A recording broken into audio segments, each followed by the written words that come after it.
প্রিয় শিক্ষার্থীবৃন্দ, চান্দিনা মহিলা কলেজের ফিজিক্সের অনলাইন ক্লাসে তোমাদেরকে জানাচ্ছি স্বাগত। আশা রাখি বাড়িতে সবাই ভালো আছো, সুস্থ আছো, স্বাস্থ্যবিধি মেনে চলছো। আজকে আমি তোমাদের সাথে আলোচনা করব দ্বিতীয় পত্র থেকে তৃতীয় অধ্যায়ের তড়িৎ প্রবাহের ফলে তাপীয় ক্রিয়ার ক্ষেত্রে জুলের সূত্র। বিজ্ঞানী জেমস প্রেসকট জুল এই সূত্রগুলো প্রতিপাদন করেছেন। গত ক্লাসে আমরা দেখেছি যে কোনো পরিবাহীর মধ্য দিয়ে তড়িৎ প্রবাহিত হলে তাপ উৎপন্ন হয় এবং সেই তাপের সমীকরণ আমরা দেখেছি। আজ আমরা দেখব এই সংক্রান্ত জুলের সূত্র। বিজ্ঞানী জুল কোনো পরিবাহীতে যখন তড়িৎ প্রবাহিত করা হয় তখন এর মধ্য দিয়ে যে তাপ উৎপন্ন হয় সেই উৎপন্ন তাপকে তিনি তিনটি সূত্র আকারে প্রকাশ করেছেন। প্রথম সূত্রটি হলো প্রবাহের সূত্র। সেখানে তিনি বললেন পরিবাহীর রোধ এবং প্রবাহকাল অপরিবর্তিত থাকলে তড়িৎ প্রবাহের ফলে উৎপন্ন তাপ প্রবাহের বর্গের সমানুপাতিক, অর্থাৎ H প্রপোর্শনাল I স্কয়ার যখন R ও T স্থির। শিক্ষার্থীরা একটু লক্ষ্য করো যে এখানে চারটা রাশি আছে, একটা রোধ R, একটা প্রবাহকাল T, একটা উৎপন্ন তাপ H, একটা হলো প্রবাহ মাত্রা I। এই চারটা রাশির মধ্যে আমাদের কিওয়ার্ড হলো তাপ। এই তাপ অন্য তিনটা রাশির সাথে কিভাবে পরিবর্তিত হয় সেই সংক্রান্ত হলো এই সূত্র। তো প্রবাহের সূত্রে বলা হচ্ছে, জুল বললেন যে কোনো পরিবাহীর রোধ আর ও প্রবাহ কাল যদি স্থির থাকে, অর্থাৎ সময়টা যদি স্থির থাকে, তাহলে এর মধ্যে দিয়ে তড়িৎ প্রবাহের ফলে যে পরিমাণ তাপ উৎপন্ন হবে সেই পরিমাণ তাপটা যদি H হয়, H প্রপোর্শনাল I স্কয়ার, অর্থাৎ উৎপন্ন তাপ তড়িৎ প্রবাহের বর্গের সমানুপাতিক। এই সমীকরণটা কালকে কিন্তু আমরা দেখেছিলাম, দেখেছো? H equal to I square RT, এটা আমরা প্রতিপাদন করেছিলাম, মনে পড়ে নিশ্চয়ই তোমাদের। আমরা চলে যাব দ্বিতীয় সূত্রে। এটাকে বলা হয় রোধের সূত্র। প্রবাহ I এবং প্রবাহকাল T স্থির থাকলে তড়িৎ প্রবাহের ফলে উৎপন্ন তাপ রোধের পরিবাহকের রোধের সমানুপাতে পরিবর্তিত হয়, অর্থাৎ H প্রপোর্শনাল R যখন I ও T স্থির। এখানে শিক্ষার্থীরা লক্ষ্য করো যে এবার কিন্তু R এর উপরে নির্ভর করছে তাপ। কোনো পরিবাহীতে যখন তড়িৎ প্রবাহিত হবে সেই তাপ পরিবাহকের রোধের সমানুপাতিক, অর্থাৎ রোধ যত বেশি হবে উৎপন্ন তাপও তত বেশি হবে। রোধ যদি কম হয় উৎপন্ন তাপও কম হবে। কন্ডিশন হলো I অর্থাৎ প্রবাহ মাত্রা এবং T স্থির থাকবে। তৃতীয় সূত্র, এটাকে বলা হয় প্রবাহ কালের সূত্র। এটার নাম হলো প্রবাহ কালের সূত্র। সেই সূত্রটা কি? প্রবাহ কালের সূত্রে বলা হচ্ছে যে প্রবাহ I এবং রোধ স্থির থাকলে তড়িৎ প্রবাহের ফলে উৎপন্ন তাপ প্রবাহকালের সমানুপাতে পরিবর্তিত হয়, অর্থাৎ H প্রপোর্শনাল T যখন I ও R স্থির। এখানে লক্ষ্য করো এবার I এবং R স্থির, অর্থাৎ প্রবাহ মাত্রা এবং রোধ স্থির। তো তড়িৎ প্রবাহের ফলে যে তাপ উৎপন্ন হবে সেটা হবে প্রবাহ কালের সমানুপাতিক, অর্থাৎ যত বেশিক্ষণ যাবৎ তড়িৎ প্রবাহিত হবে তত বেশি তাপ উৎপন্ন হবে। তড়িৎ প্রবাহের সময়টা যদি প্রবাহ কালটা যদি কম হয় উৎপন্ন তাপের পরিমাণও কম হবে, এটা সাধারণ কথা। দেখবে যে যত বেশি সময় ধরে আমরা তড়িৎ প্রবাহিত করব তত বেশি ধরে দেখবে যে বাড়ির বাল্বটা তত বেশি গরম হয়ে যাচ্ছে, তত বেশি উত্তপ্ত হয়ে যাচ্ছে। তার মানে কি? অর্থাৎ প্রবাহকাল তাপের সমানুপাতিক, তাপ বেশি হবে যদি প্রবাহকাল বেশি হয়। কখন? যখন I ও R স্থির থাকে। এ হলো আমাদের তিনটা সূত্র। এই তিনটা সূত্রকে, প্রথম সূত্রটা ছিল, আমি আবার বলি, প্রথম সূত্রটা হলো H প্রপোর্শনাল I স্কয়ার দ্বিতীয়টা হলো এইচ প্রপোর্শনাল আর, তৃতীয়টা হলো এইচ প্রপোর্শনাল টি। এই তিনটাকে একত্রিত করলে লেখা যায় H equal to I square R T. Clear? আচ্ছা, তাহলে এখন দেখো, এবার আমরা চলে যাচ্ছি আরেকটি গুরুত্বপূর্ণ টপিকসে, Wheatstone bridge. Sir Charles Wheatstone, যিনি লন্ডন কিংস কলেজের সম্মানিত প্রফেসর ছিলেন, 1802 সালে 6 ফেব্রুয়ারি তিনি জন্মগ্রহণ করেন এবং 19 অক্টোবর 1875 সালে তিনি মৃত্যুবরণ করেন। তার প্রতি শ্রদ্ধা জ্ঞাপন করে আমরা হুইটস্টোন ব্রিজের সংজ্ঞাটা দেখছি। চারটি রোদ পরপর শ্রেণীবদ্ধভাবে যদি এমনভাবে সাজানো হয় যে প্রথমটির প্রথম প্রান্তের সাথে শেষটির শেষ প্রান্ত মিলে একটি বদ্ধবর্তনী তৈরি হয়, এবং যে কোনো দুটি রোধের সংযোগস্থল ও অপর দুটি রোধের সংযোগস্থলের মধ্যে একটি কোষ ও অন্য দুটি সংযোগস্থলের মধ্যে একটি গ্যালভানোমিটার যুক্ত থাকে, তবে সেই বর্তনীকে হুইটস্টোন ব্রিজ বলে। তাহলে হুইটস্টোন ব্রিজের চিত্রটা দেখি আমরা। চারটা রোধ এখানে, একটা হলো পি, একটা হলো কিউ, আর একটা হলো আর, একটা হলো এস। এই চারটা রোধকে শ্রেণী সমবায়ে সাজিয়ে, অর্থাৎ প্রথমটার শেষ প্রান্তের সাথে দ্বিতীয়টার প্রথম প্রান্ত, দ্বিতীয়টার প্রথম প্রান্তের সাথে তৃতীয়টার প্রথম প্রান্ত, তৃতীয়টার শেষ প্রান্তের সাথে চতুর্থটার প্রথম প্রান্ত, চতুর্থটার শেষ প্রান্তের সাথে প্রথমটার প্রথম প্রান্ত মিলে এ বি সি ডি একটি বদ্ধ বর্তনী এখানে তৈরি করা হয়েছে। ঠিক আছে? তো এই বদ্ধ বর্তনীর যে কোনো দুটি সংযোগস্থল হলো এ বি, অর্থাৎ পি এবং আর এর সংযোগস্থল হলো এ, কিউ এবং এস এর সংযোগস্থল হলো সি। এই এ এবং সি এর মধ্যে একটি তড়িৎচালক শক্তির সংযোগ দেওয়া হয়েছে। আর এবং এস এর সংযোগ হলো ডি, পি এবং কিউর সংযোগ হলো বি। এর মধ্যে, এই বি এবং ডি এর মধ্যে একটি গ্যালভানোমিটার সংযোগ দিয়ে এই বৃষ্টি তৈরি করা হয়েছে।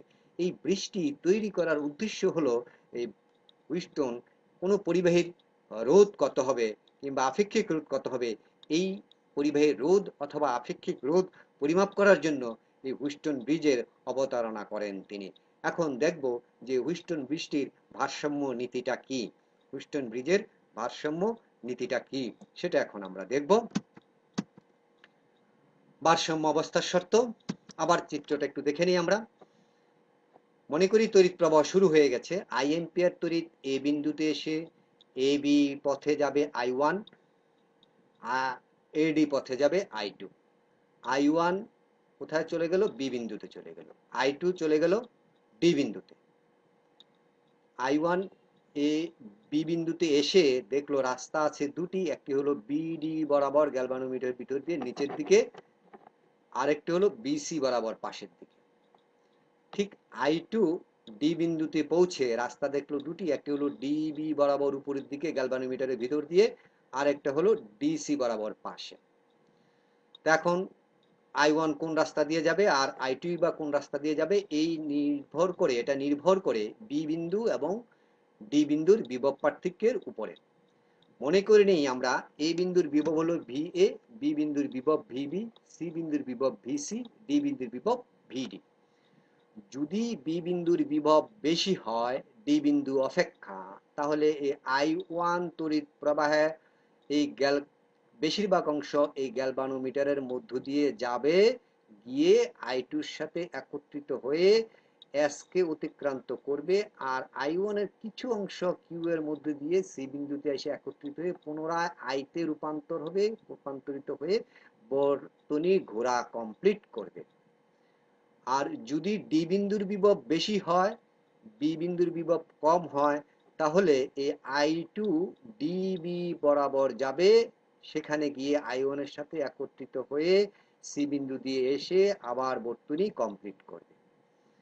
প্রশ্ন হচ্ছে, যদি বি বিন্দু এবং ডি বিন্দুর বিভব সমান না হয়, এই বি বিন্দু এবং ডি বিন্দুর বিভব যদি সমান হয়, তাহলে I1 চলে যাবে বিসি বরাবর, আবার I2 চলে যাবে ডিসি বরাবর।